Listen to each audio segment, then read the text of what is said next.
Hello students. तो आज जो हमारी क्लास है वो है हमारी वर्ब की क्लास। ये हमारी वर्ब की सेकंड क्लास है। तो अभी हम जो वर्ब पढ़ने वाले हैं वो वर्ब की नेक्स्ट हम फॉर्म के बारे में बात करेंगे। कुछ दो फॉर्म और होती हैं वर्ब की, जिनको हम बोलते हैं finite verb and non finite. तो यहाँ पे हम पढ़ने वाले हैं फाइनाइट और नॉन फाइनाइट वर्ब के बारे में।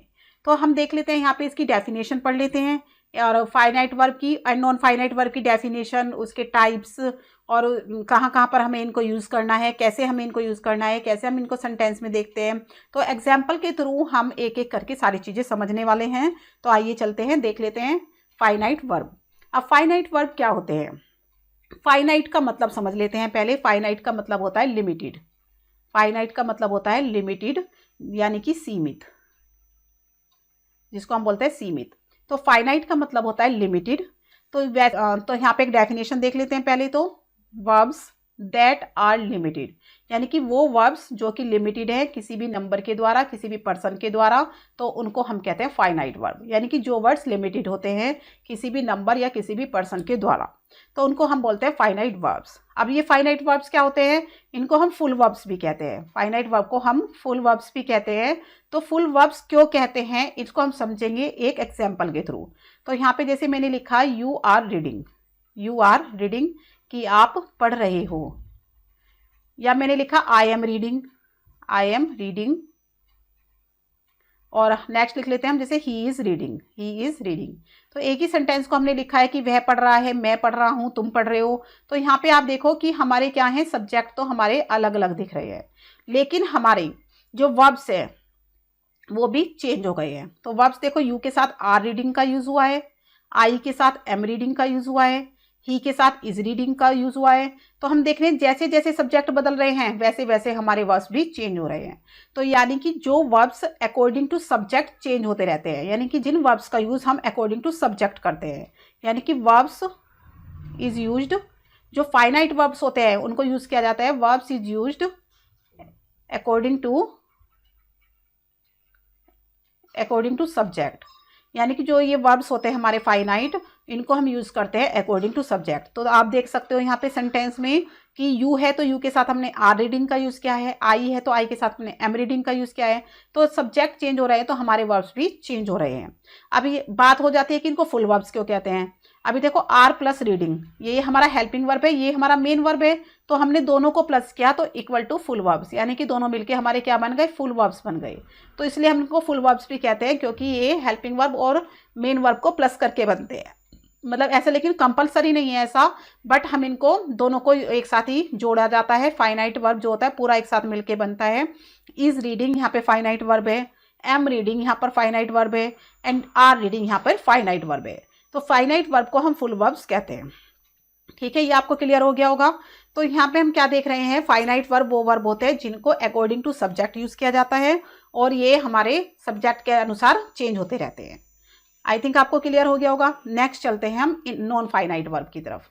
तो यहाँ पे हम देख लेते हैं non finite verbs. Non finite का मतलब होता है नॉन लिमिटेड, या फिर हम इसको बोलते हैं असीमित। अब यहाँ पे देखो जो वर्ब्स हैं दैट आर नॉट लिमिटेड, ये लिमिटेड नहीं होते, इनको हम नॉन लिमिटेड या अनलिमिटेड भी बोल सकते हैं। अनलिमिटेड मतलब असीमित, नॉन लिमिटेड या अनलिमिटेड, ये किसी भी नंबर या पर्सन के द्वारा लिमिटेड नहीं होते हैं, यानी कि सीमित नहीं होते हैं, असीमित होते हैं। तो हम यहाँ पे क्या समझेंगे, इनको एक एग्जाम्पल के थ्रू समझेंगे। जैसे हमने यहाँ पे लिखा my brother wants to sleep now, कि मेरा भाई अब सोना चाहता है। या मैंने लिखा you want to sleep now, कि आप सोना चाहते हैं। तो यहाँ पे हमें दो सेंटेंस दिख रहे हैं कि my brother wants to sleep now and you want to sleep now, कि आप सोना चाहते हैं और मेरा भाई सोना चाहता है। तो यहाँ पे हम क्या देख रहे हैं कि जो नॉन फाइनाइट और फाइनाइट वर्ब दोनों का हमें डिफरेंस यहाँ पे अच्छे से क्लियर हो जाएगा एक इस सेंटेंस के थ्रू। तो देखो माई ब्रदर एंड यू दोनों अलग अलग सब्जेक्ट हैं, और वॉन्ट्स एंड वॉन्ट दोनों अलग अलग फॉर्म है। तो यहाँ पे देखा कि हमने वॉन्ट्स और वॉन्ट दोनों अलग अलग हैं, जैसे सब्जेक्ट चेंज हुआ वैसे ही हमारा वॉन्ट्स और वॉन्ट हो गया, यानी कि सब्जेक्ट चेंज हुआ तो हमारी वर्ब भी चेंज हो गई। तो यहाँ पे जो है wants and want, wants and want जो दोनों ये क्या है, ये हमारे फाइनाइट है, ये क्या है हमारे फाइनाइट वर्ब है। ठीक है, क्यों? क्योंकि ये अकॉर्डिंग टू सब्जेक्ट चेंज हो गए हैं। बट यहाँ पे आप देखो टू स्लीप, और यहाँ पर भी दूसरे सेंटेंस में देखो to sleep, my brother wants to sleep, my you want to sleep. तो टू स्लीप, इसका सब्जेक्ट के अकॉर्डिंग कोई प्रभाव नहीं पड़ा, सब्जेक्ट पर कोई प्रभाव नहीं पड़ा। सब्जेक्ट चेंज हुआ तो टू स्लीप चेंज नहीं हुआ, टू स्लीप पे कोई फर्क नहीं पड़ा। टू स्लीप ऐसा का ही ऐसा है, चेंज नहीं हुआ है, इसलिए ये नॉन फाइनाइट है। यानी कि जो वर्ब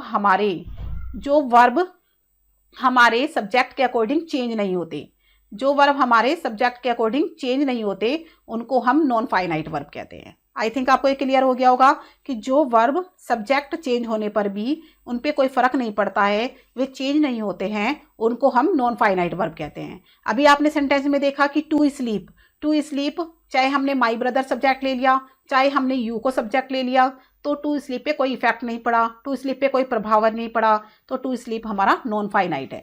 और यहाँ पे आपने क्या देखा कि वॉन्ट्स, माई ब्रदर आया तो हमने वॉन्ट्स लगा दिया, यू आया तो हमने वॉन्ट लगा दिया, तो इन दोनों पे फर्क पड़ा है, सब्जेक्ट चेंज हुआ तो ये भी चेंज हो गए, तो ये हमारे फाइनाइट वर्ब है। दोनों में आपको क्लियर हो गया होगा कि फाइनाइट और नॉन फाइनाइट क्या होते हैं। तो यहाँ पे हम एक एग्जाम्पल और देख लेते हैं, यहाँ पे जैसे I like reading poetry, I like reading poetry कि मुझे पोएट्री पढ़ना पसंद है। या फिर एक सेंटेंस देख लेते हैं हम दूसरा, ही लाइक्स रीडिंग पोएट्री कि उसको पोएट्री पढ़ना पसंद है।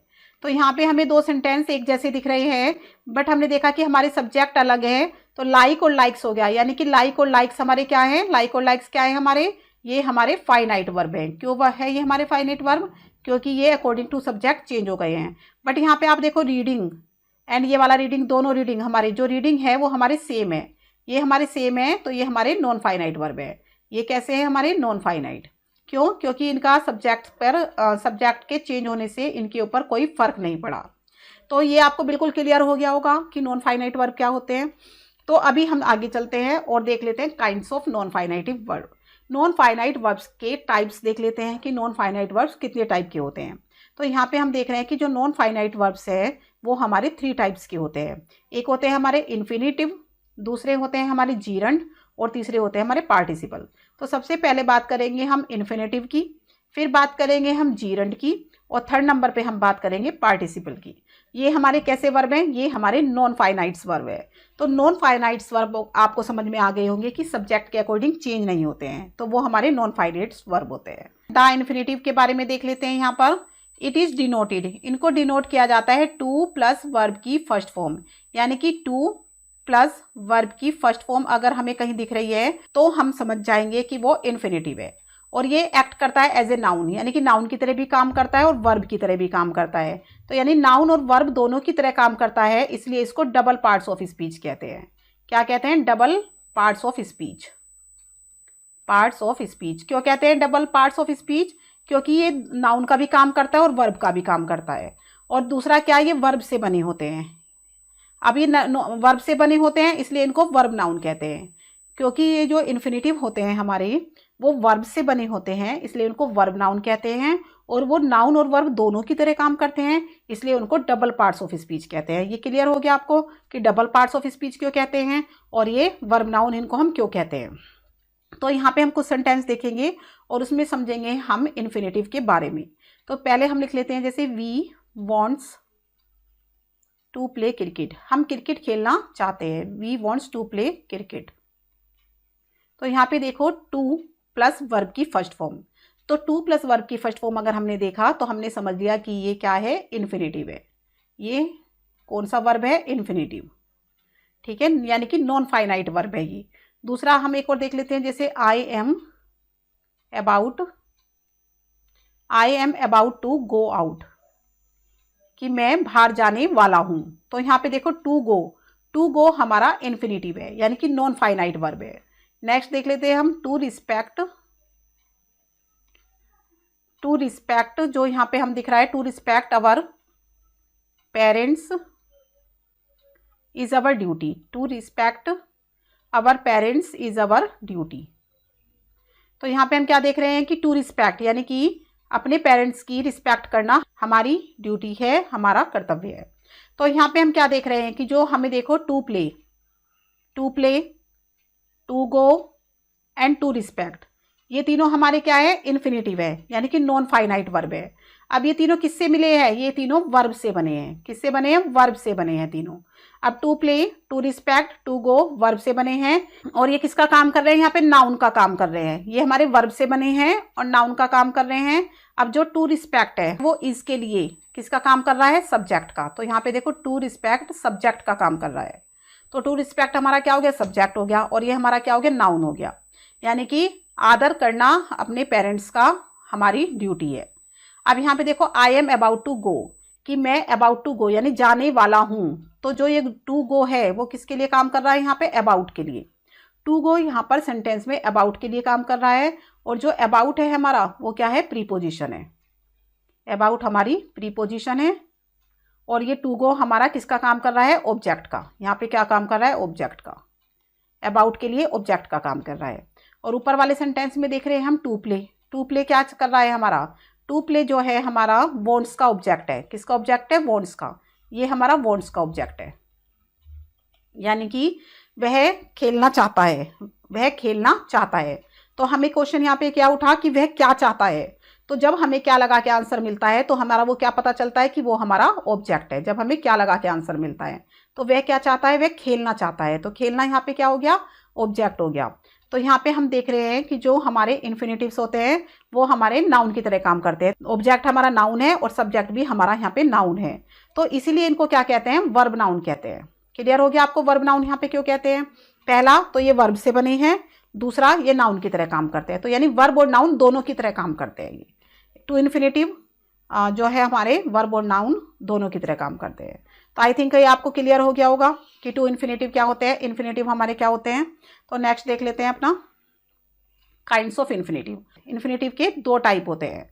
तो ये दो टाइप कौन से हैं, एक तो है हमारे सिंपल इन्फिनेटिव और दूसरे हैं हमारे gerundial infinitive. Gerundial and simple infinitive. तो पहले बात करेंगे हम सिंपल इन्फिनेटिव की और फिर हम करेंगे जीरेंडियल इन्फिनेटिव की। तो देख लेते हैं अपने यूज़ ऑफ सिंपल इन्फिनेटिव कि सिंपल इन्फिनेटिव को हम कैसे यूज़ करेंगे, कहाँ पर यूज करेंगे और इसको क्या कहते हैं, सिंपल इन्फिनेटिव होते क्या है। तो हम बात करेंगे सिंपल इन्फिनेटिव के बारे में।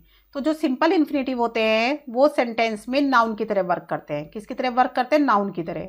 तो जो इन्फिनेटिव सेंटेंस में नाउन की तरह वर्क करते हैं उनको हम सिंपल इन्फिनेटिव कहते हैं। ठीक है, एज ए नाउन, यानी कि जो एज ए नाउन वर्क करते हैं उनको हमें क्या कहते हैं, सिंपल इन्फिनेटिव कहते हैं।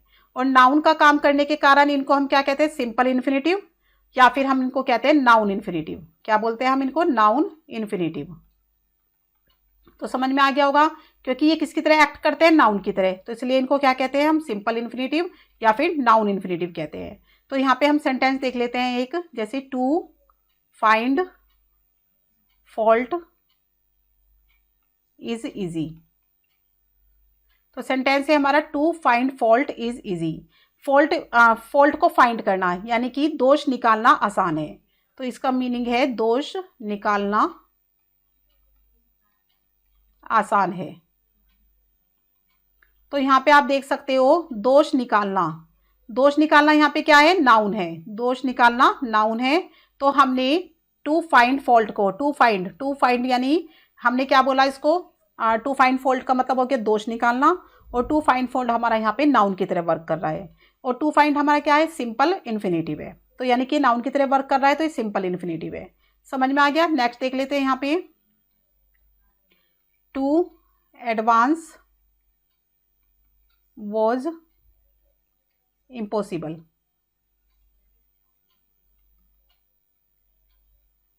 तो टू एडवांस का मतलब होता है आगे बढ़ना, आगे बढ़ना।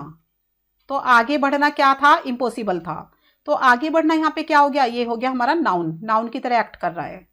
तो टू एडवांस हमारा इन्फिनेटिव है जो कि नाउन की तरह एक्ट कर रहा है। तो ये हमारा क्या हो गया, सिंपल इन्फिनेटिव हो गया। एक और देख लेते हैं यहाँ पे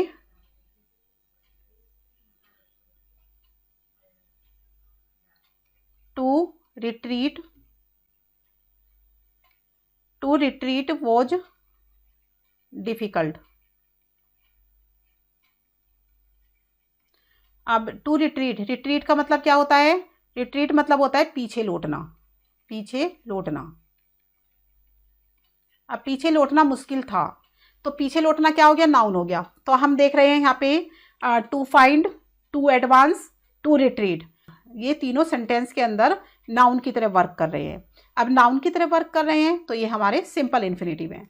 आई थिंक आपको क्लियर हो गया होगा सिंपल इन्फिनेटिव क्या होते हैं और ये नाउन की तरह वर्क कैसे करते हैं। तो अभी हम इनके यूजेस के बारे में देख लेते हैं। तो सबसे पहले हम क्या देख रहे हैं? सब्जेक्ट ऑफ द वर्ब के बारे में। तो पहला यूज क्या है हमारा? फर्स्ट यूज है हमारा सब्जेक्ट ऑफ द वर्ब, यानी कि सब्जेक्ट ऑफ ए वर्ब, कि जो सिंपल इन्फिनेटिव होते हैं हम उनको किसी भी सेंटेंस में सब्जेक्ट की तरह यूज़ करते हैं। तो यहाँ पे कुछ सेंटेंस लिखेंगे पहले और फिर हम समझेंगे कि कैसे हमने उनको सब्जेक्ट की तरह यूज़ किया है। तो पहला सेंटेंस है to err is human.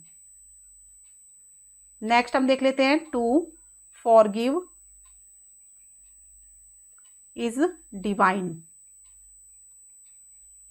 Next हम देख लेते हैं to see is to believe.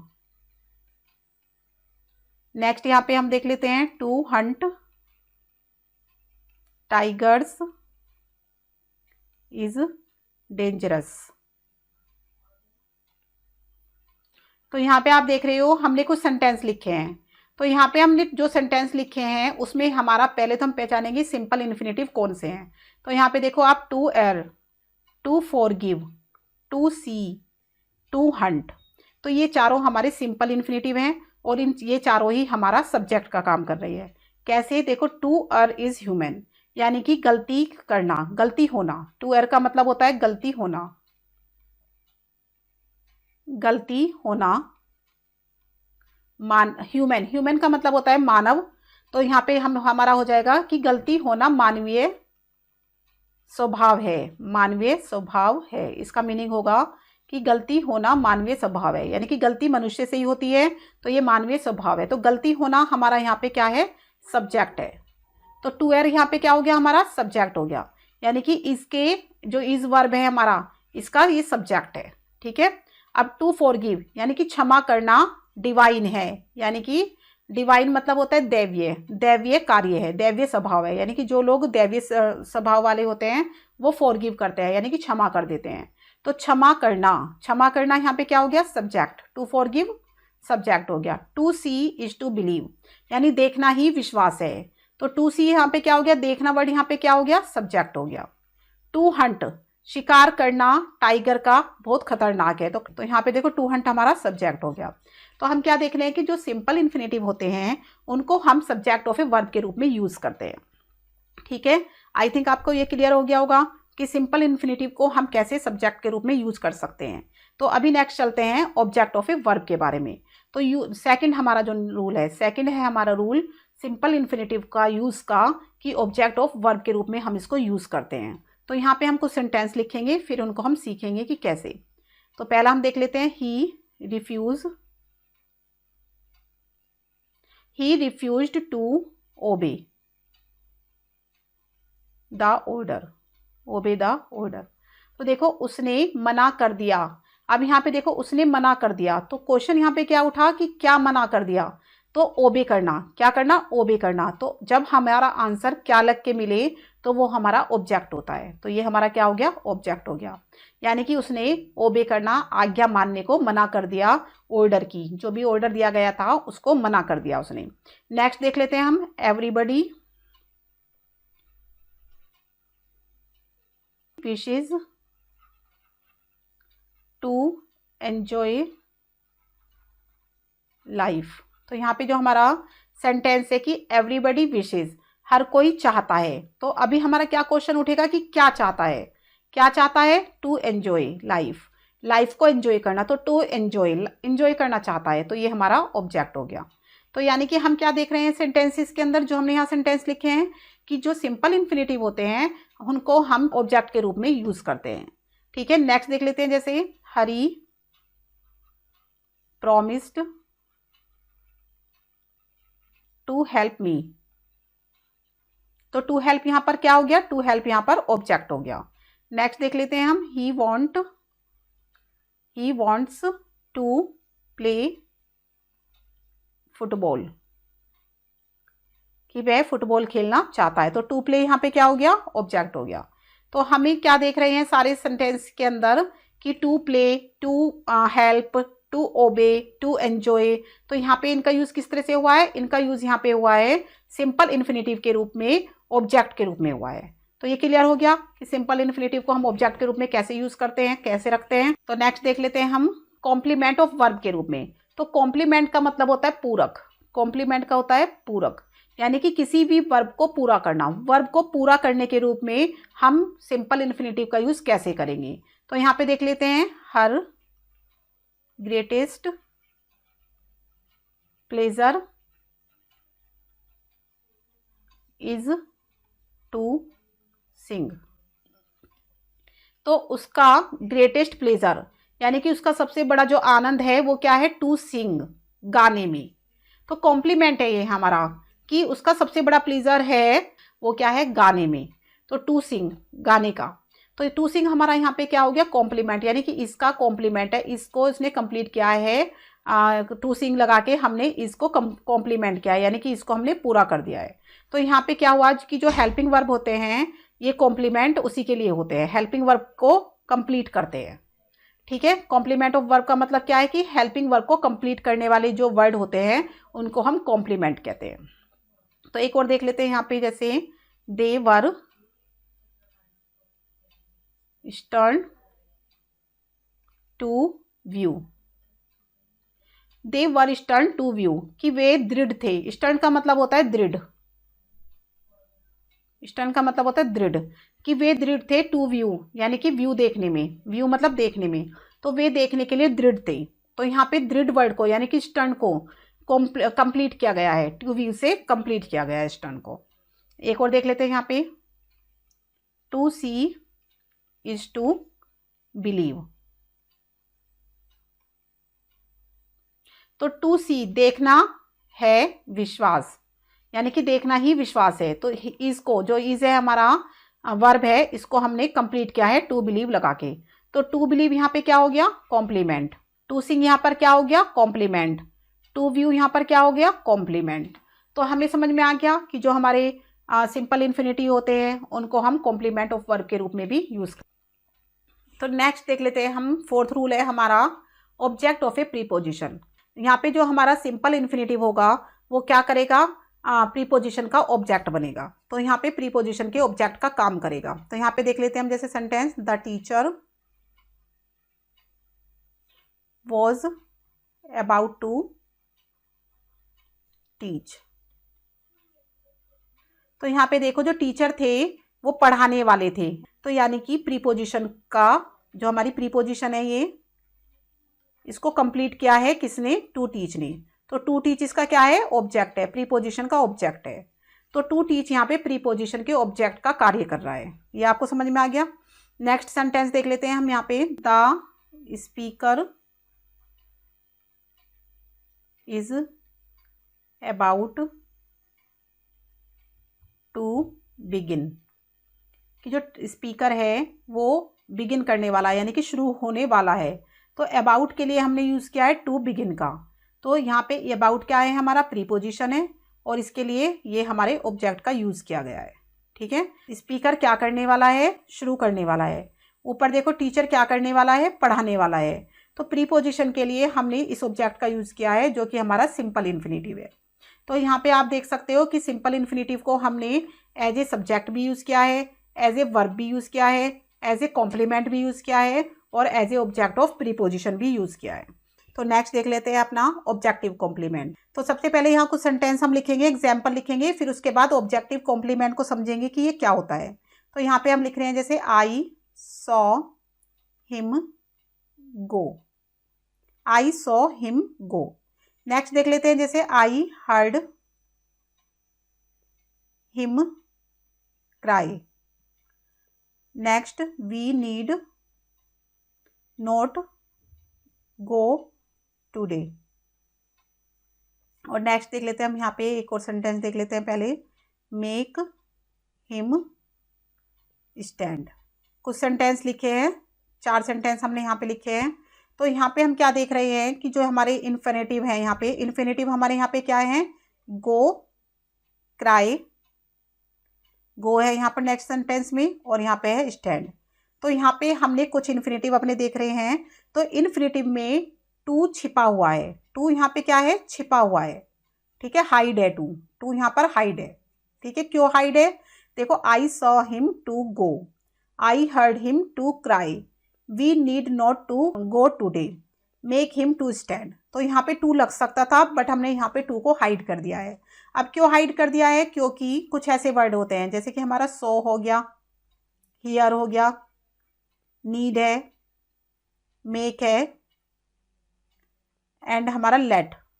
तो जो ये वर्ब है हमारे, जो ये वर्ब हैं, इनके साथ हम इन्फिनेटिव का टू, जो इन्फिनेटिव का जो साइन होता है हमारा टू हमारी क्या है, इन्फिनेटिव की पहचान है।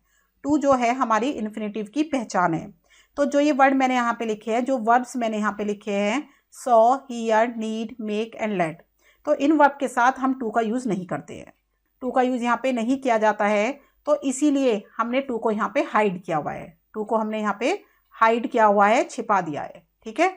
और ये कब होता है, जब हमारा ऑब्जेक्टिव कॉम्प्लीमेंट हो, यानी यहाँ पे सेंटेंस को कंप्लीट तो किया गया है बट ऑब्जेक्टिव रूप में किया गया है। ऑब्जेक्टिव और सब्जेक्टिव मैंने आपको बताए थे क्या होते हैं। तो अब ऑब्जेक्टिव कॉम्प्लीमेंट के रूप में हमने इन इन्फिनेटिव को यूज़ किया है, इन इन्फिनेटिव को हमने यूज़ किया है यहाँ पे, और इनके अंदर टू हमारा हाइड है, टू हमारा छिपा हुआ है। अभी मैंने बता दिया कि क्यों छिपा हुआ है, ये आपको समझ में आ गया होगा। तो ये है हमारा ऑब्जेक्टिव कॉम्प्लीमेंट। नेक्स्ट देख लेते हैं हम यहाँ पे, case in opposition with it. अब यहाँ पे case in opposition, opposition with it, यानी कि हम इट को यूज़ करेंगे कुछ सेंटेंस में। इट को हम डमी के रूप में यूज़ करेंगे। किसके रूप में यूज़ करेंगे हम, डमी के रूप में हम इट को यूज़ करने वाले हैं। तो कैसे यूज करने वाले हैं, तो बिना सेंटेंस के यहाँ पे लिखे हुए हमें समझ नहीं आएगा। तो देखते हैं, it is impossible to live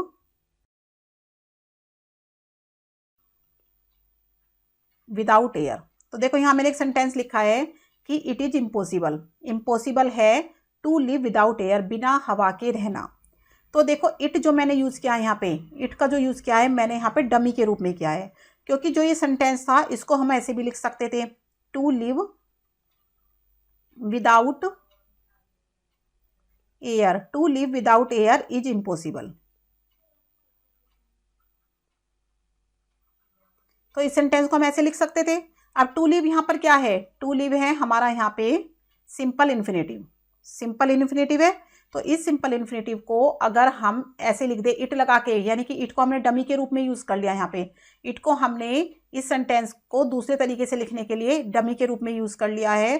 तो it is impossible to live without air, to live हमारा सिंपल इन्फिनेटिव है, और इसको हमने इट के साथ यूज़ किया है, यानी कि इसको हमने इट लगा के सेंटेंस को बना दिया है। तो इट हमारा डमी हो गया यहाँ पे। जो हमारा रियल सब्जेक्ट था, जो हमारे यहाँ पे रियल सब्जेक्ट है, ये हमारा है रियल सब्जेक्ट। अब इस रियल सब्जेक्ट, ये हमारा रियल, REAL, तो ये हमारा रियल सब्जेक्ट है। अब इस रियल सब्जेक्ट की जगह पर हमने इट का यूज़ कर दिया, तो इट हमारा डमी हो गया। तो यानी कि किसी भी रियल चीज़ की जगह पर अगर हम किसी दूसरी चीज़ को रख दें तो वो हमारा डमी हो जाता है। एक और सेंटेंस देख लेते हैं, जैसे it is your duty, it is your duty to ओबे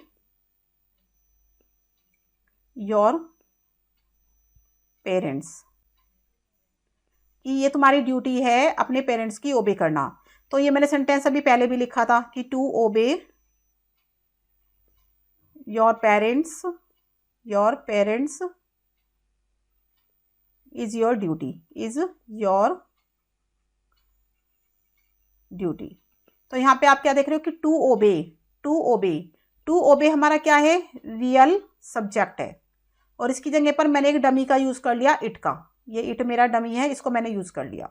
तो जब हम रियल सब्जेक्ट की जगह पर इट का यूज़ कर लेते हैं तो इट हमारा क्या होगा, केस इन अपोजिशन हो जाएगा हमारा। तो केस इन अपोजिशन यानी कि उसके अपोजिशन में हमने इट को यूज़ कर लिया है, इट के साथ हमने इसको यूज़ किया है। तो इट हमारा एज ए डमी यूज़ हुआ है यहाँ पे। तो यहाँ पे हम क्या देख रहे हैं, जो टू लीव है, टू ओबे है, ये हमारे सिंपल इन्फिनेटिव है।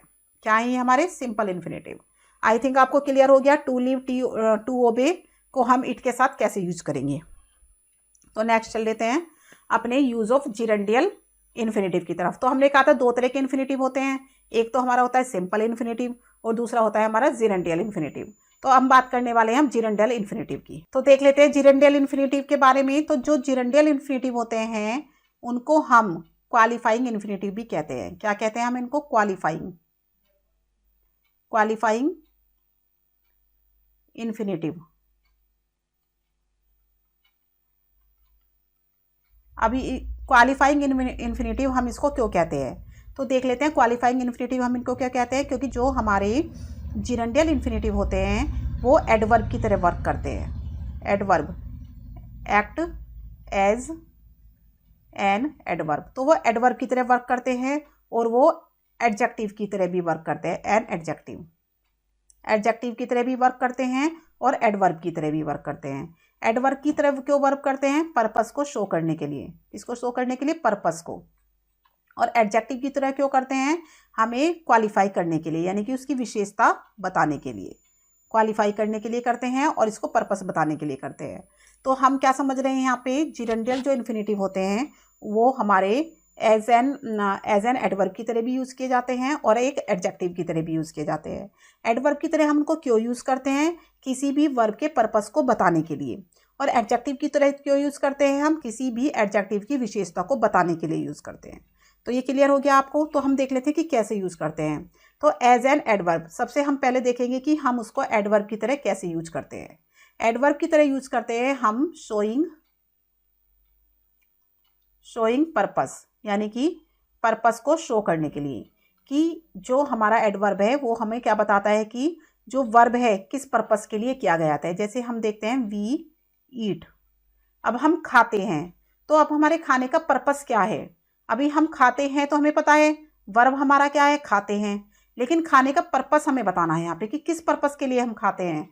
तो पर्पस हो गया हमारा टू लिव, यानी जिंदा रहने के लिए।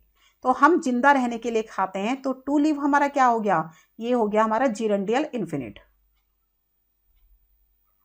ये हो गया हमारा जिरेंडियल इन्फिनेटिव। ये समझ में आ गया। जिरेंडियल इन्फिनेटिव क्यों है? क्योंकि वो एडवर्ब की तरह वर्क कर रहा है। यहाँ पे एक तो एडवर्ब हो गया और हमें पर्पस शो कर रहा है। ठीक है, समझ में आ गया होगा आपको। नेक्स्ट देख लेते हैं, आई हैव कम हियर। तो यहाँ पे देखा मैंने, मैं यहाँ आया हूँ, तो मेरे यहाँ आने का कुछ उद्देश्य तो होगा, कोई पर्पस तो होगा। आई हैव कम हियर, मैं यहाँ आया हूँ। तो अब क्वेश्चन यहाँ पे उठता है कि भाई क्यों आए हो? तो मैं आया हूँ टू सी माई सिस्टर, अपनी बहन से मिलने। टू सी माई सिस्टर, अपनी बहन से मिलने। तो टू सी हमारा किसकी तरह वर्क कर रहा है? एडवर्ब की तरह। एडवर्ब की तरह वर्क कर रहा है। ये क्या करने के लिए? पर्पस शो करने के लिए। भाई यहाँ आने का क्या पर्पस है? मिलना। किससे? अपनी बहन से। तो ये हमारा क्या हो गया? जिरेंडियल इन्फिनेटिव। समझ में आ गया जिरेंडियल इन्फिनेटिव क्या होते हैं। तो जो जिरेंडियल इन्फिनेटिव होते हैं वो एडवर्ब की तरह वर्क करते हैं। और अभी हम देख लेते हैं दूसरा, वो एडजेक्टिव की तरह वर्क करते हैं, यानी कि क्वालिफाइंग या फिर एडजेक्टिव की तरह वर्क करते हैं। तो एडजेक्टिव की तरह वर्क क्या करते हैं? तो हम यहाँ पे देख लेते हैं, जैसे sentence, these apples are good. अब ये एप्पल्स अच्छे हैं, तो यहाँ पे हमने क्या लिखा कि ये एप्पल्स अच्छे हैं। तो अब ये हमारा क्या है? एडजेक्टिव है। ये गुड क्या है? यहाँ पे एडजेक्टिव है। अब इस एडजेक्टिव की भी कोई विशेषता है। तो ये एप्पल अच्छे हैं। अच्छे क्यों हैं? मतलब अच्छे कैसे हैं? टू ईट, खाने में अच्छे हैं। टू ईट, खाने में अच्छे हैं। देखो, खाने में अच्छे, तो अच्छे की विशेषता किसने बताई? टू ईट वर्ड ने बताई। तो ये जो हमारे एप्पल्स हैं वो खाने में अच्छे हैं, तो ये हमारे एडजेक्टिव की विशेषता बताने वाले एडजेक्टिव है। तो ये हमारे जिरेंडियल एडजेक्टिव है। कैसे एडजेक्टिव है? जिरेंडियल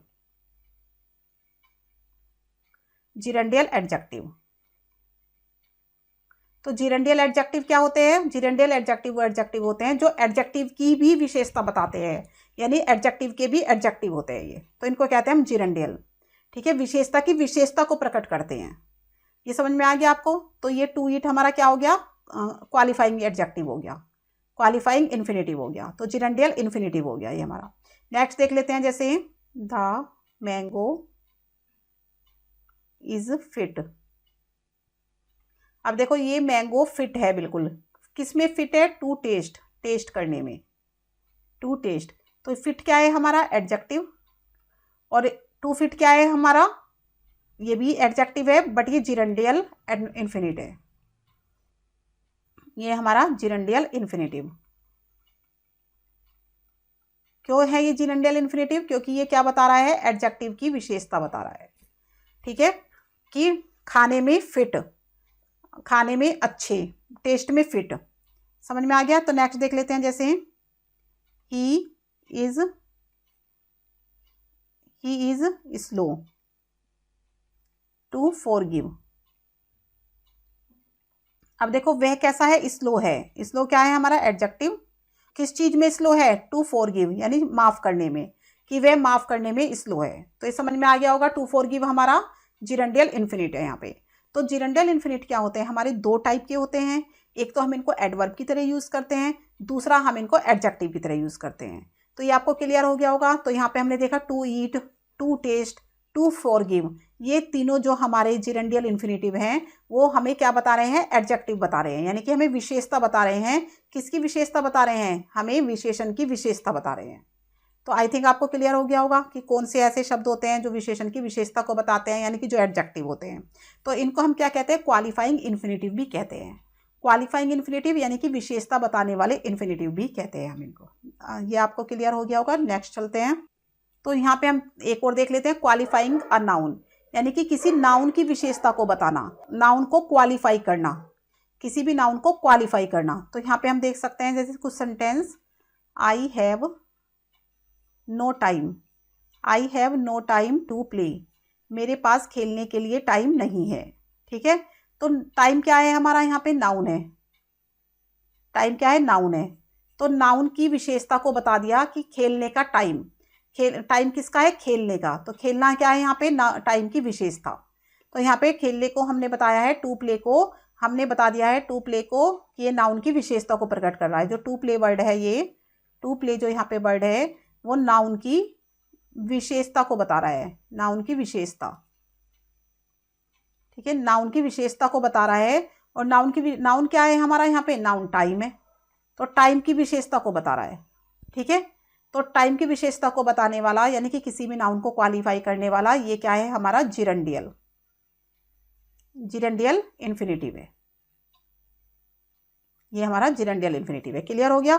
एक और सेंटेंस देख लेते हैं यहाँ पे, जैसे हियर इज आ हाउस, यहाँ पर एक घर है। अब घर क्या है हमारा, नाउन, नाउन की विशेषता यानी कि टू लेट, यानी कि किराए पर है, यहाँ पर एक घर किराए पर है। तो ये जो टू लेट वर्ड है, टू लेट हमें किसकी विशेषता को बता रहा है, नाउन की, हाउस की विशेषता को बता रहा है। तो टू लेट हमारा क्या हो गया यहाँ पे, जिरेंडियल, ये हो गया हमारा जिरेंडियल इन्फिनेटिव। क्लियर हो गया, ये है हमारा जिरेंडियल इन्फिनेटिव, बिकॉज ये नाउन की विशेषता को बता रहा है। टू प्ले भी हमारा नाउन की विशेषता को बता रहा है। तो ये आपको क्लियर हो गया होगा यहाँ पे क्वालिफाइंग ए नाउन क्या होता है। तो अभी हमने क्या देखा, जो हमारे इन्फिनेटिव होते हैं वो हमारे दो टाइप के होते हैं, एक तो सिंपल इन्फिनेटिव और एक जिरेंडियल इन्फिनेटिव। सिंपल इन्फिनेटिव भी हम समझ चुके हैं कि कहाँ कहाँ पर उसका यूज होता है, और जिरेंडियल इन्फिनेटिव के बारे में भी हम समझ चुके हैं कि उनका कहाँ कहाँ पर यूज होता है। तो नेक्स्ट चल लेते हैं अपने जीरंड की तरफ। तो अब हम देख लेते हैं जीरंड। जीरंड हमारा नॉन फाइनाइट वर्ब है। तो नॉन फाइनाइट वर्ब हमने बताए थे कि तीन टाइप के होते हैं।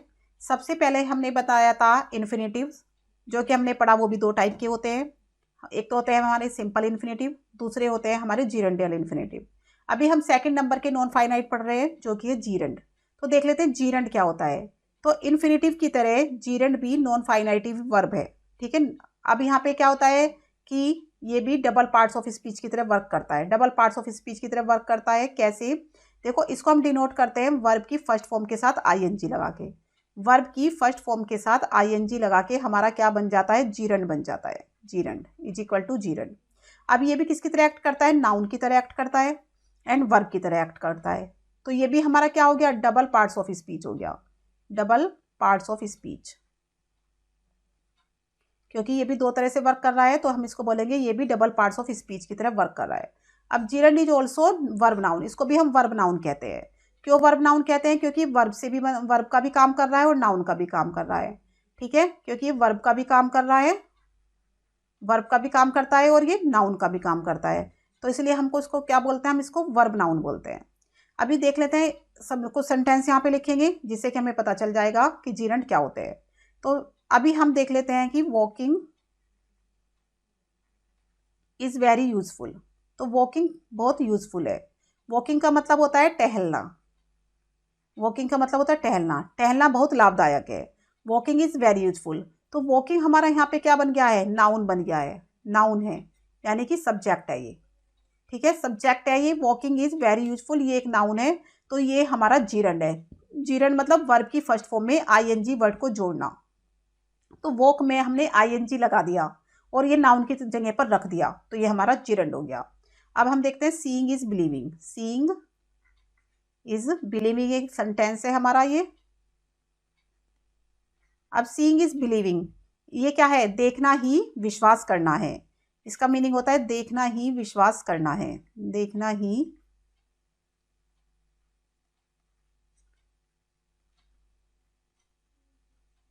तो अब यहाँ पे देखो, जो सीइंग वर्ड है इसको मैंने कहाँ पर रख दिया? सब्जेक्ट की जगह पर रख दिया, और ये हमारा नाउन हो गया। तो सीइंग, और ये देखो वर्ब की फर्स्ट फॉर्म में प्लस आईएनजी लगा के बनाए, तो यानी कि ये जीरंड है। समझ में आ गया जीरंड क्या होते हैं? एक और देख लेते हैं यहाँ पे, प्लीज स्टॉप राइटिंग नाउ, कि कृपया आप अपना अब लिखना बंद कर दीजिए। तो यहाँ पे देखो राइटिंग, राइटिंग को हमने कहाँ पे रखा है? ऑब्जेक्ट की जगह पर, ऑब्जेक्ट की जगह पर, और ये क्या है हमारा? यहाँ पे नाउन है।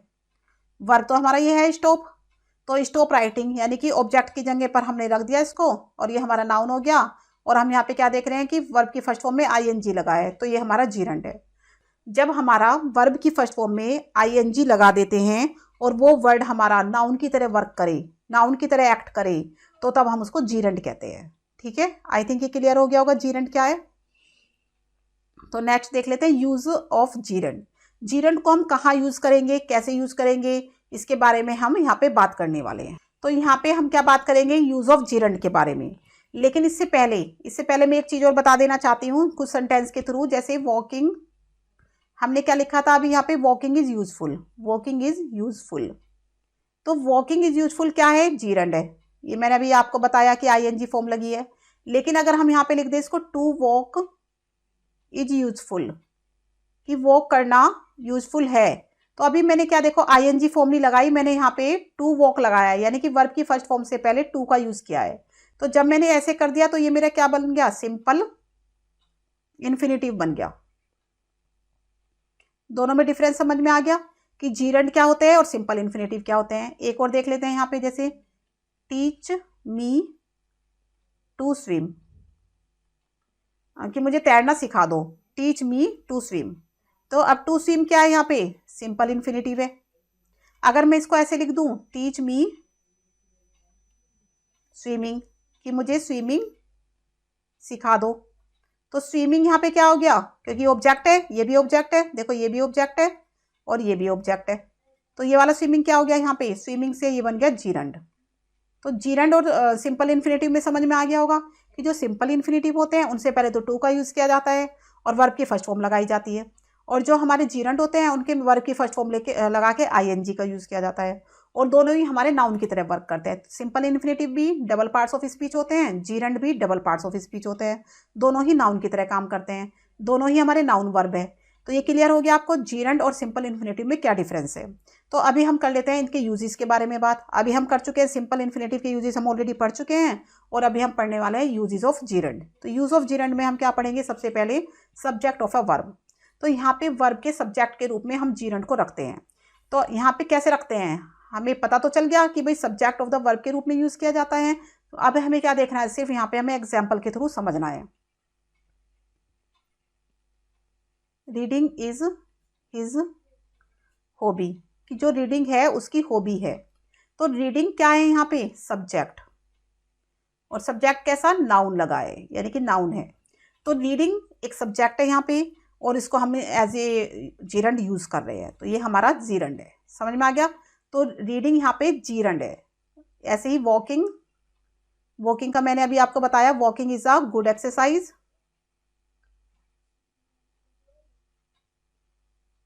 Walking is a good exercise, तो वॉकिंग यहाँ पे क्या है आपका? जीरंड, क्योंकि ये एक नाउन की तरह वर्क कर रहा है। क्लियर हो गया? नेक्स्ट देख लेते हैं यहाँ पे, hunting the wild animal.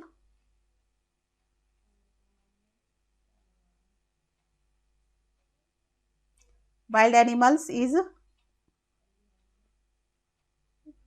Illegal. Illegal, तो यहाँ पे देखो ये इलीगल लिखा हुआ है। Hunting the wild animal is illegal, तो हंटिंग हमारा यहाँ पे क्या हो गया? जीरंड। समझ में आ गया आपको जीरंड वर्ड कौन से होते हैं? तो रीडिंग, वॉकिंग, हंटिंग, यहाँ पे क्या है? सब जीरंड है। यहाँ पे सब्जेक्ट है, नाउन है। देखो नाउन है, सब्जेक्ट है, जीरंड है। नाउन है, सब्जेक्ट है, तो जीरंड हो गया, बिकॉज आईएनजी फॉर्म है वर्ब की फर्स्ट फॉर्म के साथ। वर्ब की फर्स्ट फॉर्म के साथ क्या है? आईएनजी, V1 के साथ आईएनजी, तो is equal to gerund. Clear? Next चल लेते हैं ऑब्जेक्ट ऑफ वर्ब के रूप में। अभी हम क्या देख रहे हैं कि हमने देखा कि सब्जेक्ट ऑफ द वर्ब के रूप में हमने यूज किया, अब हम यूज करेंगे ऑब्जेक्ट ऑफ द वर्ब के रूप में। तो यहाँ सेंटेंस देख लेते हैं, जैसे आई लाइक, मुझे पसंद है। अब यहाँ पे क्वेश्चन उठा कि क्या पसंद है? क्या पसंद है? Reading. Reading novels, novels read करना पसंद है। तो रीडिंग क्या है? ऑब्जेक्ट, वर्ब का ऑब्जेक्ट है। तो ऑब्जेक्ट हमारा आईएनजी फॉर्म के साथ रीड है, फर्स्ट फॉर्म है, तो ये हमारा जीरंड हो गया। क्लियर? नेक्स्ट देख लेते हैं हम, स्टॉप। अब यहाँ पे लिखा स्टॉप, रोक दो, तो क्या रोक दे? राइटिंग। राइटिंग नाउ, तो ये आईएनजी फॉर्म के साथ लगा है, ऑब्जेक्ट है, तो ये हमारा जीरंड हो गया। हो गया क्लियर आपको? नेक्स्ट देख लेते हैं, जैसे ही हेट्स, कि वह पसंद नहीं करता, हेट करता है, वह हेट करता है। क्या है? अब यहाँ पे क्वेश्चन उठेगा, क्वेश्चन राइज होएगा कि क्या हेट करता है? तो टेलिंग लाइज, झूठ बोलना हेट करता है, तो टेलिंग लाइज। टेलिंग वर्ड हमारा क्या हो गया? यहाँ पे हम देख रहे हैं क्या है? V1 प्लस आईएनजी फॉर्म, साथ में हम देख रहे हैं ये ऑब्जेक्ट है, साथ में हम देख रहे हैं ये नाउन है। तो तीनों ही हमें तीनों ही प्रॉपर्टी हमें दिखाई दे गई जीरंड की, तो ये हमारा जीरंड है। क्लियर हो गया आपको जीरंड क्या होता है? अब ऑब्जेक्ट के रूप में हमने कैसे रख दिया इसको, सब्जेक्ट के रूप में हमने यहाँ पे कैसे रख दिया। नेक्स्ट चल लेते हैं हम अपना complement of a verb. Complement of the verb का मतलब वर्ब को कंप्लीट करने वाला। तो अब देख लेते हैं कि कॉम्प्लीमेंट ऑफ द वर्ब, अब भाई वर्ब को कैसे कंप्लीट करेगा, तो देख लेते हैं सेंटेंस के रूप में कि वर्ब को कैसे कंप्लीट करेगा। तो सीइंग इज बिलीविंग, तो ये सेंटेंस मैं आपको बार बार लिख रही हूँ और हर तरह से मैंने आपको समझा दिया है, देखना ही विश्वास करना है। सीइंग इज बिलीविंग, तो देखना। अब यहाँ पे देखो आप, सीइंग और बिलीविंग दोनों ही क्या है? आईएनजी फॉर्म में है, यहाँ पे सीइंग भी और बिलीविंग भी। बट हम तो बात कर रहे थे कॉम्प्लीमेंट ऑफ द वर्ब के बारे में। तो इज, देखना है, देखना है, तो देखना ही विश्वास करना है। तो अब है को कंप्लीट कौन कर रहा है? बिलीविंग। इसको कंप्लीट कौन कर रहा है? बिलीविंग। तो बिलीविंग क्या है हमारा? बिलीविंग क्या है हमारा? कॉम्प्लीमेंट। ये हमारा कॉम्प्लीमेंट हो गया, यानी वर्ब का कॉम्प्लीमेंट है, वर्ब को पूरा करने वाला है बिलीविंग वर्ड, और ये हमारा जीरंड है। क्लियर आपको जीरंड कहाँ पर है? ये कॉम्प्लीमेंट ऑफ द वर्ब के रूप में कैसे वर्क करता है। एक और देख लेते हैं, जैसे माई हॉबी इज। अब मेरी हॉबी है, अब इसको कंप्लीट करना है को हमें कंप्लीट करना है कि भाई क्या है। अब मेरी हॉबी है कलेक्टिंग स्टैम्प्स, कलेक्टिंग स्टैम्प्स। तो अब मेरी हॉबी क्या है? कलेक्टिंग करना, इकट्ठा करना। तो ये क्या कर रहा है को कंप्लीट कर रहा है, मेरी हॉबी है को कंप्लीट कर रहा है ये वर्ड, तो ये है हमारा complement of a verb. Next देख लेते हैं हम एक और, doing is learning. Doing is learning, तो यहाँ पे देखो कार्य करना सीखना है, कार्य करना ही सीखना है, मतलब कार्य करेंगे तो ही सीखेंगे, कार्य करना ही सीखना है। तो ये कॉम्प्लीमेंट है, लर्निंग हमारा इज का कॉम्प्लीमेंट है, वर्ब का कॉम्प्लीमेंट है। तो जो वाक्य, जो शब्द हमारे, जैसे हमने देखा बिलीविंग है, कलेक्टिंग है, लर्निंग है, ये सब क्या कर रहे हैं? वर्ब को कंप्लीट कर रहे हैं।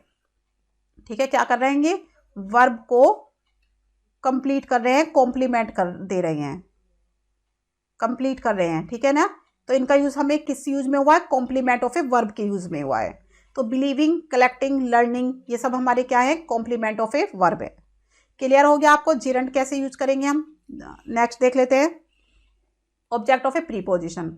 तो प्रीपोजिशन के ऑब्जेक्ट के रूप में भी हम जीरंड का यूज कर सकते हैं, प्रीपोजिशन के ऑब्जेक्ट के रूप में। तो यहाँ पे देख लेते हैं, जैसे I am tired of, I am tired of waiting. तो देखो ऑफ जो वर्ड है हमारा, ऑफ हमारा क्या है, प्रीपोजिशन। अब प्रीपोजिशन का ऑब्जेक्ट क्या है, वेटिंग है, ये हमारा ऑब्जेक्ट है, ठीक है। तो ये प्रीपोजिशन का ऑब्जेक्ट है वेटिंग, और ये हमारा क्या है, क्योंकि वेट के साथ आईएनजी फॉर्म है तो ये हमारा जीरंड है। क्लियर हो गया आपको। एक और देख लेते हैं, जैसे he is fond of. Fond of जो वर्ड होता है, फॉन्ड ऑफ, इसका मतलब होता है शौकीन, शौकीन। तो he is fond of reading book, कि वे पढ़ने का बहुत शौकीन है, बुक पढ़ने का बहुत शौकीन है। तो रीडिंग बुक्स लिख देते हैं हमें, वे बुक्स पढ़ने का बहुत शौकीन है। अब जो ये हमारा ऑफ वर्ड है, ऑफ, ये क्या है, हमारी प्रीपोजिशन है, ठीक है। और प्रीपोजिशन के बाद हमारा ये क्या है, ऑब्जेक्ट है। तो रीडिंग हमारा, रीडिंग जो वर्ड है हमारा, वो ऑफ प्रीपोजिशन का ऑब्जेक्ट है, तो यानी ऑब्जेक्ट ऑफ ए प्रीपोजिशन है। तो यहाँ पे हमने देखा जो वेटिंग वर्ड है, जो रीडिंग वर्ड है, ये दोनों हमारे क्या है, जीरंड है। और इस जीरंड का यूज किसकी तरह हुआ है, ऑब्जेक्ट ऑफ ए प्रीपोजिशन की तरह हुआ है। किसकी तरह, ऑब्जेक्ट ऑफ ए प्रीपोजिशन की तरह हुआ है। क्लियर हो गया कि हम ऑब्जेक्ट ऑफ ए प्रीपोजिशन की तरह जीरंड को कैसे यूज करते हैं। नेक्स्ट देख लेते हैं हम कंबाइनिंग सेंटेंस। अब ये कंबाइनिंग सेंटेंस क्या होते हैं। कंबाइनिंग सेंटेंस का मतलब होता है कि जब दो सेंटेंस को आपस में कंबाइन करके मिलाया जाए और जीरंड का यूज करके। तो जीरंड का यूज करके जब हम कंबाइनिंग सेंटेंस बनाएंगे तो कैसे बनाएंगे देख लेते हैं। जैसे मीरा रोट आ लेटर, कि मीरा ने एक लेटर लिखा। तो पहला सेंटेंस हमारा क्या हो गया, मीरा रोट ए लेटर। फिर यहाँ पे हम देख लेते हैं दूसरा sentence, sentence number B, she called a servant. तो यहाँ पे देखो दो सेंटेंस लिखे हुए हैं, एक तो मीरा रोट आ लेटर, दूसरा लिखा है शी कॉल्ड आ सर्वेंट। तो अभी हम इन दोनों को क्या करेंगे, आपस में जोड़ देंगे, कंबाइंड कर देंगे दोनों को हम आपस में, किसके थ्रू, जीरंड के थ्रू। जीरंड लगा के, जीरंड क्या होता है, वर्ब के फर्स्ट फॉर्म में आईएनजी को लगाना, V1 में आईएनजी को जोड़ना जीरंड है। तो अब इन दोनों सेंटेंस को हम जीरंड के थ्रू कैसे जोड़ेंगे। तो देखो मीरा ने पत्र लिखा और उसने नौकर को बुलाया, तो लिखेंगे after writing a letter, after writing a letter Meera called a servant, Meera ने एक नौकर को बुलाया। तो देखो क्लियर हो गया, after writing a letter Meera called a servant. तो पूरा एक कंबाइनिंग सेंटेंस, यानी कि दो सेंटेंस को जोड़ के एक सेंटेंस हमने यहाँ पे बना लिया है, और हमने इसका किसका यूज किया है, यहाँ पे जीरंड का यूज किया है। क्लियर हो गया। नेक्स्ट देख लेते हैं, जैसे पहला सेंटेंस लिखेंगे हम यहाँ पे, हरी वॉज एब्सेंट, कि हरी एब्सेंट था। सेकेंडली लिखेंगे हम बी सेंटेंस यहाँ पे, I was surprise, I was surprise, मैं सरप्राइज था। तो देखो हरी तो एब्सेंट था और मैं सरप्राइज था। तो यहाँ पे हम क्या लिखेंगे, इसको दोनों सेंटेंस को हम क्या करेंगे, मिला देंगे, दोनों सेंटेंस को हम मिला देंगे। अब दोनों सेंटेंस को मिला के हमारा क्या बनेगा, तो देख लेते हैं, I was surprised at Hari's being absent, Hari के एब्सेंट होने पर मैं सरप्राइज था। तो देखो हमने क्या लिखा, I am surprised at Hari's being absent, Hari के एब्सेंट होने पर, एट का मतलब होता है पर, मैं सरप्राइज था। तो हमने क्या करा, दो को एक साथ मिला के, और हमने देखो किसका यूज किया, बीइंग, बीइंग हमारा यहाँ पे क्या हो गया, जीरंड हो गया। तो जीरंड को यूज करके हमने कंबाइनिंग सेंटेंस बनाए हैं। तो जीरंड का यूज कंबाइनिंग सेंटेंस में भी होता है। तो आपको समझ में आ गया होगा यूज ऑफ जीरंड के बारे में। हम सब्जेक्ट के रूप में कर सकते हैं, ऑब्जेक्ट के रूप में कर सकते हैं, वर्ब के कॉम्प्लीमेंट के रूप में कर सकते हैं, अब हमने यहाँ पे क्या देखा, कंबाइनिंग सेंटेंस में कर सकते हैं, तो ये क्लियर हो गया आपको। तो और प्रीपोजिशन के ऑब्जेक्ट के रूप में भी कर सकते हैं। तो आई थिंक आपको जीरेंड अच्छे से समझ में आ गया होगा। तो नेक्स्ट देख लेते हैं अपना पार्टिसिपल। अब पार्टिसिपल क्या होते हैं, ये भी नॉन फाइनाइट वर्ब होते हैं। पार्टिसिपल भी हमारे नॉन फाइनाइट वर्ब है, ये भी हमारे नॉन फाइनाइट वर्ब है, नॉन फाइनाइट। तो हमने नॉन फाइनाइट जो वर्ब पढ़े थे वो 3 टाइप के पढ़े थे। नॉन फाइनाइट जो वर्ब्स पढ़े थे हमने वो 3 टाइप के पढ़े थे। पहला हमने पढ़ा था इन्फिनेटिव, दूसरा हमने पढ़ा था जीरंड, और तीसरा हमने क्या पढ़ा, पार्टिसिपल। तो अभी हम अपने थर्ड वाले की बात कर रहे हैं, पार्टिसिपल के बारे में। तो अ वर्ड, एक ऐसा वर्ड दैट एक्ट, जो कि एक्ट करता है as a verb as well as an adjective. तो अभी तक हमने क्या देखा था कि जो जीरंड है और जो इन्फिनेटिव है वो नाउन की तरह वर्क करता है और वर्ब की तरह वर्क करता है। लेकिन हमारा पार्टिसिपल क्या है, वो वर्ब और एक एडजेक्टिव की तरह वर्क करता है, एडजेक्टिव और वर्ब की तरह वर्क करता है। तो उसको हम कहते हैं पार्टिसिपल। तो जो पार्टिसिपल होते हैं ये आपको समझ में आ गया, इसकी डेफिनेशन आपको समझ में आ गई। अब ये 3 टाइप के होते हैं जो हमारे पार्टिसिपल होते हैं, वो हमारे 3 टाइप के होते हैं। तो एक तो होते हैं हमारे प्रेजेंट पार्टिसिपल,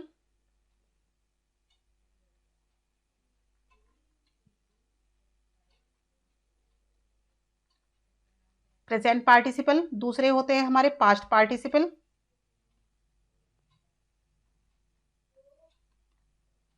और तीसरे होते हैं हमारे परफेक्ट पार्टिसिपल, परफेक्ट पार्टिसिपल। तो हम आज इन तीनों पार्टिसिपल के बारे में बात करेंगे, तीनों की पहचान के बारे में बात करेंगे कि हम कैसे पहचान सकते हैं और हम इनको कैसे यूज करेंगे। तो सबसे पहले बात करेंगे हम प्रेजेंट पार्टिसिपल के बारे में। तो सबसे पहले हम बात करेंगे प्रेजेंट पार्टिसिपल के बारे में।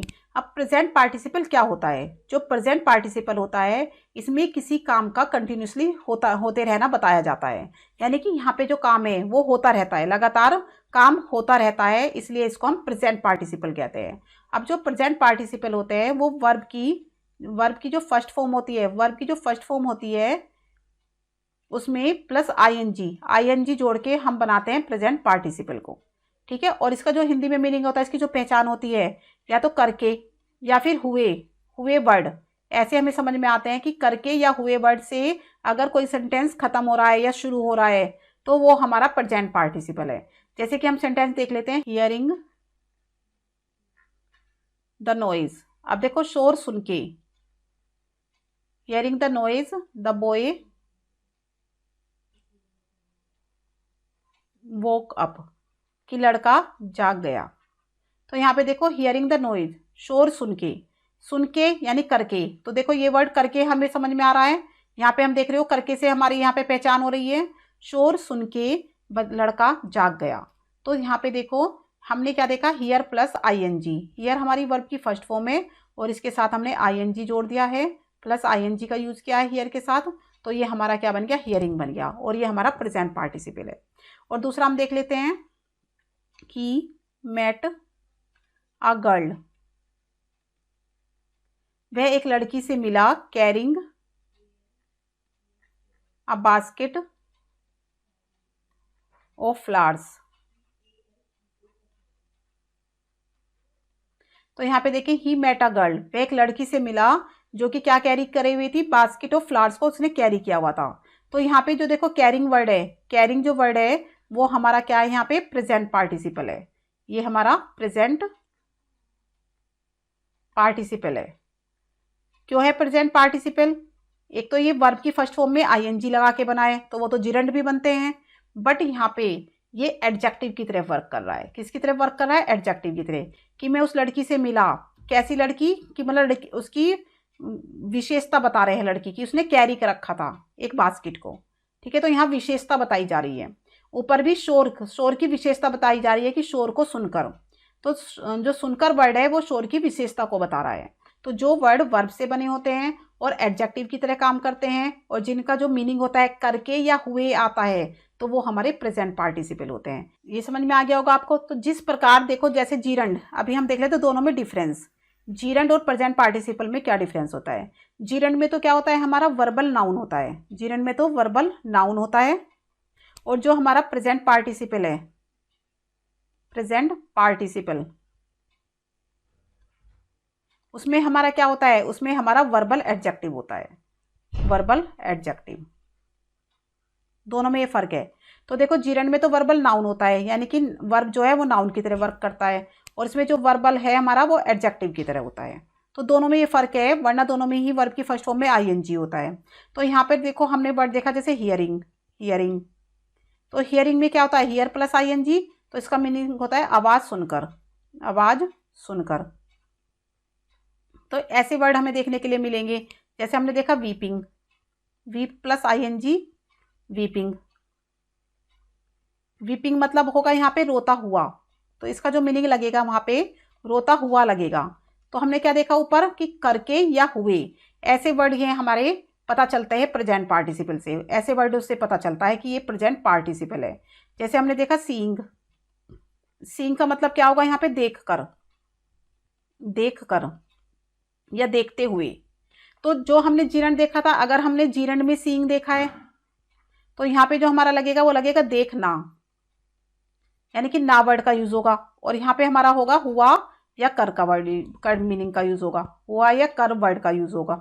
तो यहाँ पे जीरंड और प्रेजेंट पार्टिसिपल में ये फर्क है, दोनों सेम है देखने में, सेंटेंस भी देखने में थोड़े सेम लगेंगे, लेकिन जो मीनिंग है वो हमारा चेंज हो जाएगा। मीनिंग में प्रेजेंट पार्टिसिपल में तो करके या हुए आएगा, और जो जीरंड है उसमें देखना, देखना, करना, खाना, पीना, यानी कि वो एक नाउन की तरह वर्क करेगा, और यहाँ पे ये एडजेक्टिव की तरह। जीरंड जो है वो नाउन की तरह वर्क करेगा, नाउन की तरह, और जो हमारा प्रेजेंट पार्टिसिपल है ये हमारा एडजेक्टिव की तरह वर्क करेगा, ये हमें एडजेक्टिव बताएगा। क्लियर हो गया कि प्रेजेंट पार्टिसिपल और जीरंड में क्या फ़र्क है। तो अभी बात कर लेते हैं हम पास्ट पार्टिसिपल की। पास्ट पार्टिसिपल देख लेते हैं हम। Past participle, past participle verb की वह फॉर्म होती है जिसमें किसी काम के फिनिश होने का, यानी कि काम हमारा क्या हो गया है, फिनिश हो गया है, काम के फिनिश होने का या काम के कंप्लीट होने का पता चलता है कि काम कंप्लीट हो चुका है। ठीक है, काम के कंप्लीट होने का या फिनिश होने का पता चलता है। तो यहाँ पे देख लेते हैं कैसे, द। और हाँ, एक और बात देख लेते हैं, यहाँ पे वर्ब की थर्ड फॉर्म का यूज होता है। वर्ब की थर्ड फॉर्म हमारी पास्ट पार्टिसिपल फॉर्म होती है। जैसे हमने देखा प्रेजेंट में तो वर्ब की फर्स्ट फॉर्म में आईएनजी लगेगा, और यहाँ पे हम क्या देख रहे हैं कि पास्ट पार्टिसिपल में वर्ब की थर्ड फॉर्म आएगी। तो देख लेते हैं, जैसे द वुंडेड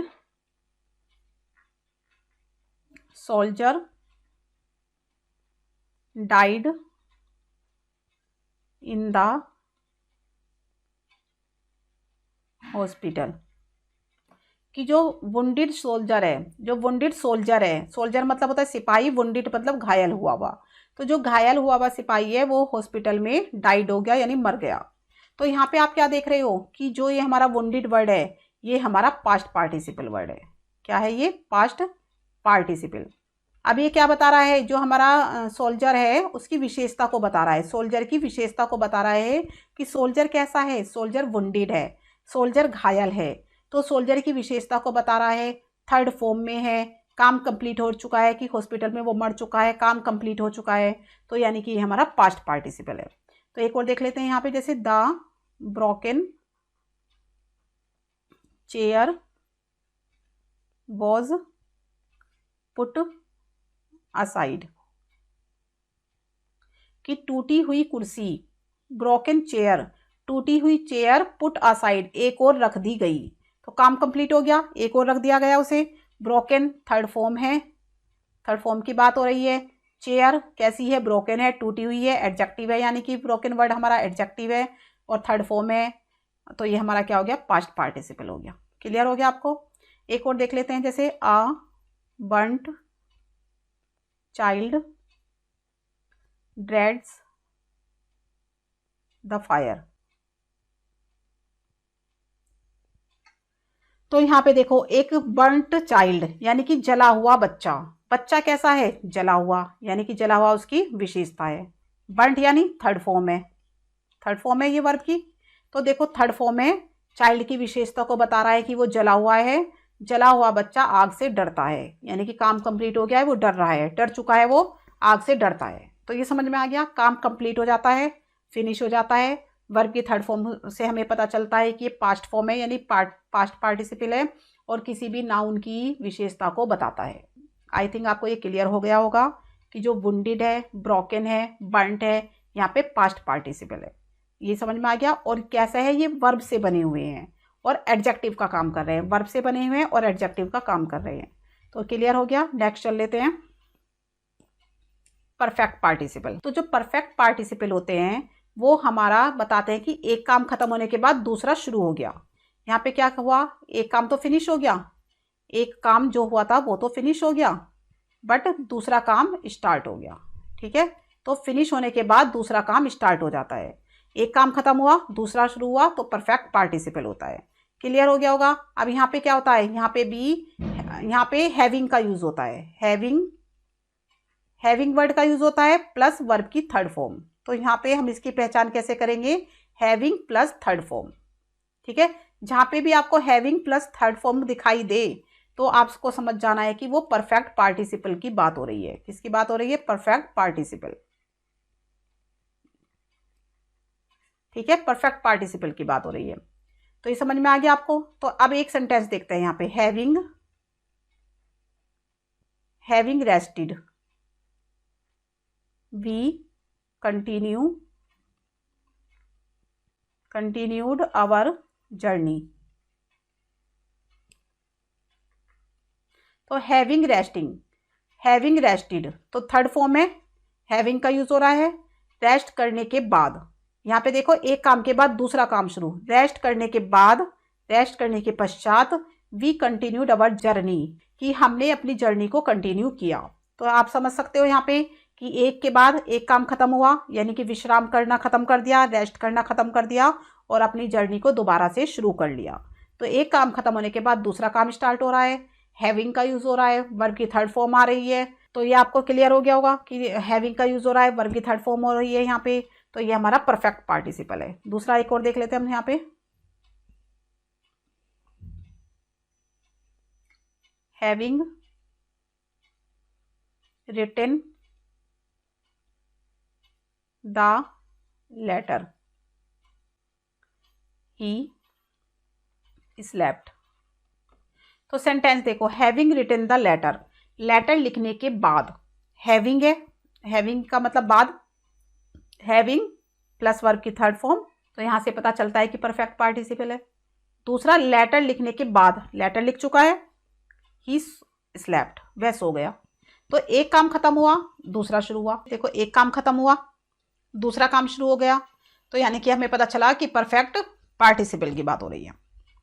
क्लियर हो गया कि परफेक्ट पार्टिसिपल क्या होता है। तो अब चलते हैं इनके यूजेस की तरफ।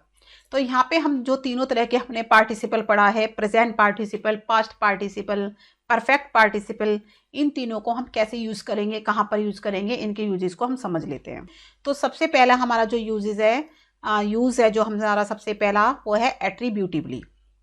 तो जो ये वर्ड आया है हमारा एट्रीब्यूटिवली, ये कोई नया वर्ड नहीं है, इस वर्ड को हम ऑलरेडी पहले भी देख चुके हैं। तो एट्रीब्यूटिवली जो वर्ड है वो हमारा क्या होता है, हमें पता है कि एक सेंटेंस, देखो हमारा जो सेंटेंस बनता है वो बनता है subject plus verb plus object की फॉर्म में बनता है। कोई भी सेंटेंस हमारा इस फॉर्म में होता है, ठीक है, इंग्लिश ग्रामर में। तो जो हमारा सब्जेक्ट होता है वो होता है हमारा सब्जेक्टिव पार्ट, ठीक है, उसको तो हम बोलते हैं सब्जेक्टिव पार्ट। और जो हमारा वर्ब प्लस ऑब्जेक्ट होता है उसको बोलते हैं हम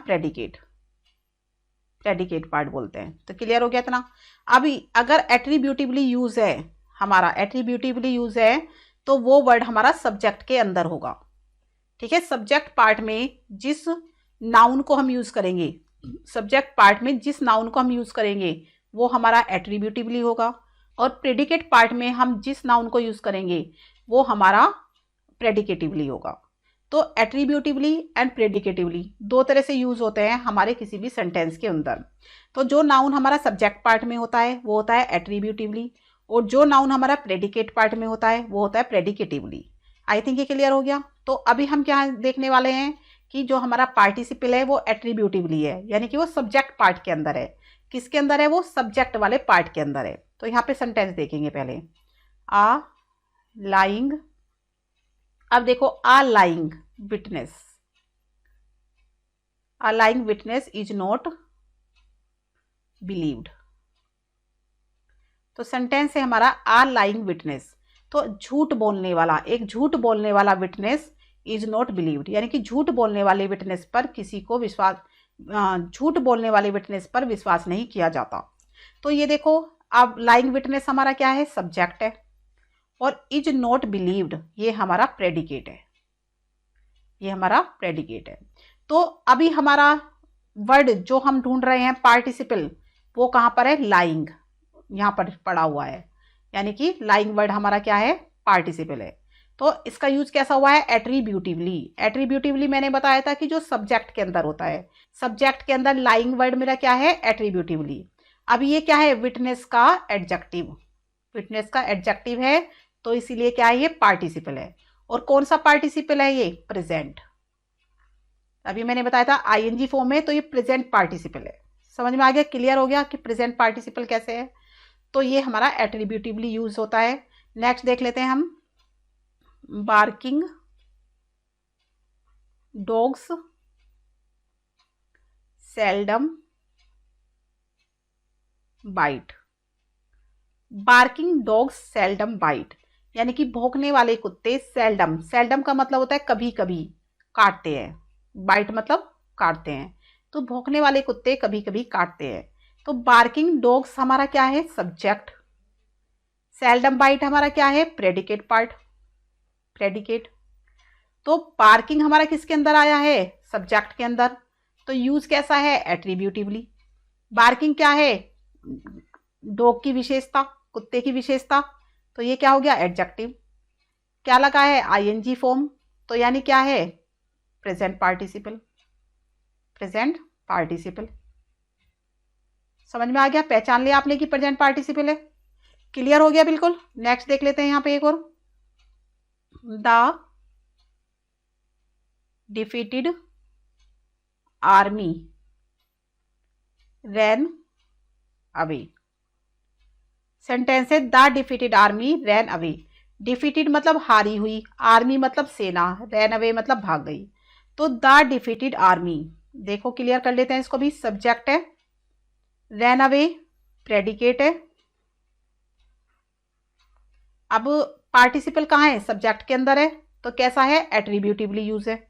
डिफीटेड यानी थर्ड फॉर्म है, थर्ड फॉर्म है, थर्ड फॉर्म है, तो कौन सा है, पास्ट पार्टिसिपल, कौन सा है, पास्ट पार्टिसिपल। अब यहां पे देखो, आर्मी की विशेषता क्या है, कि वो हारी हुई है, डिफीटेड है, तो जो ये डिफीटेड वर्ड है वो एडजेक्टिव है। क्या है ये, एडजेक्टिव। तो एडजेक्टिव होने से ही हमें पता चल गया कि ये पार्टिसिपल है, जीरेंड नहीं है, ये पार्टिसिपल है। अभी समझ में आ गया कि कैसे हम पार्टिसिपल को पहचानेंगे, जीरेंड और पार्टिसिपल में क्या डिफरेंस है। आई थिंक यहाँ पे पूरा क्लियर हो गया होगा आपको। नेक्स्ट चल लेते हैं यूज ऑफ पार्टिसिपल के बारे में। आप देखते हो प्रेडिकेटिवली, अभी मैंने बताया था प्रेडिकेट क्या होता है, प्रेडिकेटिवली क्या होता है। प्रेडिकेटिवली मतलब जो वर्ड हमारा प्रेडिकेट पार्ट के अंदर है, सब्जेक्ट और दूसरा पार्ट होता है हमारा प्रेडिकेट। प्रेडिकेट किससे बनता है, वर्ब प्लस ऑब्जेक्ट से बनता है, वर्ब प्लस ऑब्जेक्ट से बनता है, और सब्जेक्ट तो आपको पता ही है। तो सब्जेक्ट के अंदर जो हमारा वर्ड होता है वो होता है एट्रीब्यूटिव, और जो हमारा प्रेडिकेट पार्ट के अंदर होता है वो होता है प्रेडिकेटिव। तो प्रेडिकेटिवली जो यूज करेंगे हम पार्टिसिपल का, तो वो कैसे करेंगे, तो यहां पर हम सेंटेंस के थ्रू समझेंगे इसको। द पैरट केम फ्लाइंग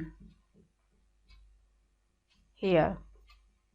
तो देखो जो पैरट है वो तो हमारा सब्जेक्ट हो गया, केम फ्लाइंग हियर, तो यहां पर है हमारा कैसा हो गया, प्रेडिकेट। तो जो हमारा वर्ड है वो किसके अंदर है, प्रेडिकेट के अंदर, इसलिए वो क्या है, प्रेडिकेटिवली उसका यूज हुआ है। तो जो पैरट है यहां पर आया कैसे, उड़ता हुआ। तो पैरट की विशेषता क्या है, कि वो उड़ता हुआ आया, कैसा आया, उड़ता हुआ। तो उड़ता हुआ वर्ड हमारा क्या हुआ, पार्टिसिपल। कौन सा participle, present, because ING form दिख रही है, आईएनजी फॉर्म दिख रही है, तो ये प्रेजेंट पार्टिसिपल है, क्लियर हो गया। और ये प्रेडिकेटिवली यूज हुआ है बिकॉज ये प्रेडिकेट पार्ट के अंदर है, समझ में आ गया। और दूसरा क्या है हमारा, ये उड़ता हुआ क्या है, विशेषता, एडजेक्टिव है। आई थिंक के लिए क्लियर हो गया होगा। नेक्स्ट देख लेते हैं, ही केप्ट मी वेटिंग, कि उसने मुझे रखा कैसे, इंतजार में, उसने मुझे इंतजार में रखा। तो देखो ही क्या है, सब्जेक्ट, केप्ट मी वेटिंग क्या है, प्रेडिकेट। अब प्रेडिकेट के अंदर आईएनजी फॉर्म दिख रही है वर्ब की फर्स्ट फॉर्म के साथ, तो उसने मुझे रखा, कैसा रखा मेरे को, इंतजार में, इंतजार में रखा, तो यानी एडजेक्टिव है, विशेषता है ये नाउन की। समझ में आ गया कि इंतजार में उसने मुझे रखा विशेषता है, आईएनजी फॉर्म दिख रही है, प्रेडिकेट पार्ट में है, प्रेडिकेटिवली यूज हुआ है, तो ये हमारा पार्टिसिपल है। कौन सा पार्टिसिपल है, क्लियर हो गया होगा आईएनजी फॉर्म देखते ही कि भाई ये प्रेजेंट पार्टिसिपल है। नेक्स्ट देख लेते हैं, यू लुक कि आप दिखते हो, तुम दिखते हो कैसे, तुम दिखाई पड़ते हो कैसे, वरिड, कि भाई तुम वरिड दिखाई पड़ते हो। तो वरिड वर्ड, दिखाई कैसे पड़ रहे हैं, वरिड है। विशेषता कैसी है कि चिंतित दिख रहे हैं, तो वर्ड जो वरिड है वो है हमारा एडजेक्टिव। दूसरा प्रेडिकेटिवली यूज हो रहा है। तीसरा थर्ड फॉर्म है, तो कौन सा हो गया, पास्ट पार्टिसिपल। ठीक है, क्लियर हो गया आपको। एक और देख लेते हैं यहाँ पे, the man seems, the man seems worried, कि जो आदमी है वो कैसा प्रतीत हो रहा है, सीम मतलब होता है प्रतीत होना, सीम्स का मतलब होता है प्रतीत होना। तो आदमी कैसा प्रतीत हो रहा है, वरिड हो रहा है। तो सेम ऊपर जैसा हमने थर्ड वाले सेंटेंस में किया, ऐसा ही हमारा फोर्थ में हो गया। एडजेक्टिव है, थर्ड फॉर्म है, तो कौन सा हो गया, पास्ट पार्टिसिपल। तो ये दोनों हमारे किसके हैं, पास्ट पार्टिसिपल के हैं।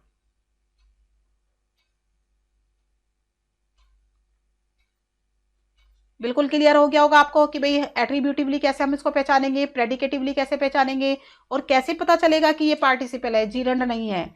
तो जीरंड में और पार्टिसिपल में कुछ डिफरेंसेस होते हैं। तो ये क्लियर हो गया आपको। तो नेक्स्ट देख लेते हैं हम, ऑब्सोल्यूटली। ऑब्सोल्यूटली मतलब होता है फ्रीली, इसका मतलब होता है फ्रीली। तो यहाँ पे इसका मतलब फ्रीली है, फ्रीली मतलब स्वतंत्र रूप से, स्वतंत्र रूप से। तो अब किसी भी वर्ड को स्वतंत्र रूप से कैसे यूज करते हैं, तो स्वतंत्र रूप से का मतलब है कि ना तो हम उसको सब्जेक्ट के रूप में यूज करेंगे और ना ही हम उसको ऑब्जेक्ट के रूप में यूज करेंगे। तो ना तो हम उसको सब्जेक्ट के रूप में यूज करेंगे, ना ही ऑब्जेक्ट के रूप में यूज करेंगे। ठीक है, और ना ही इनका वर्ब से कुछ रिलेशन होगा, वर्ब से कोई रिलेशन नहीं है।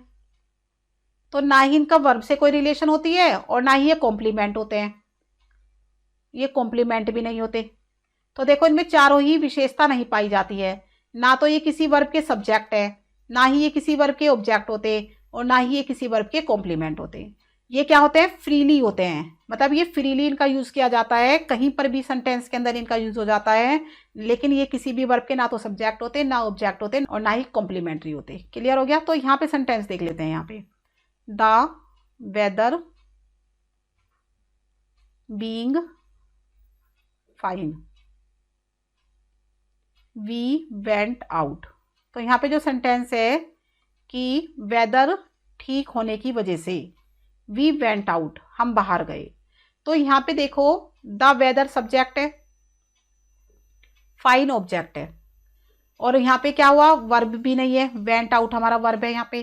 तो यहाँ पे तो हम कह रहे हैं यहाँ पे होने की वजह है, होने की वजह, मतलब बीइंग मतलब होता है होने की, तो फाइन मतलब अच्छा होने की वजह से। तो यहाँ पे देखो कि जो बीइंग वर्ड है हमारा, वो हमारा प्रेजेंट पार्टिसिपल है। क्या है, हमारा प्रेजेंट पार्टिसिपल है। जो ये प्रेजेंट पार्टिसिपल वर्ब है हमारा, तो ना तो ये सब्जेक्ट के रूप में यूज हुआ है, ना ही ऑब्जेक्ट के रूप में यूज हुआ है, ना ही कॉम्प्लीमेंट के रूप में यूज हुआ है। इसको हमने फ्रीली रख दिया है ऐसे ही कि भाई वेदर अच्छा होने की वजह से हम बाहर गए।